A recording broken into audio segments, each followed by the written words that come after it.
મારું નામ છે જયેશભાઈ ઘનશ્યામભાઈ પોંદા, દીવાનપરા રોડ ઉપર મારી રંગોલી ફર્નિચર દુકાન છે.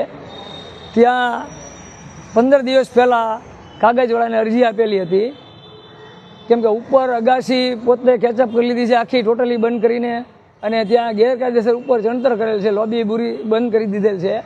તો એની માટે અમે 15 દિવસ પહેલાં અરજી આપેલી છે, અને તે અરજીના વિરુદ્ધમાં એ લોકોએ મારો દુકાનની બહાર સામાન પડેલો હતો, મને એકને ટાર્ગેટ કરીને મ્યુનિસિપાલિટીમાં અરજી આપી, તો તાત્કાલિક એનો અમલ થઈ ગયો, અને અમારો અમલ હજી 15 દિવસ 20 દિવસ થયા તોય થયેલ છે નહીં.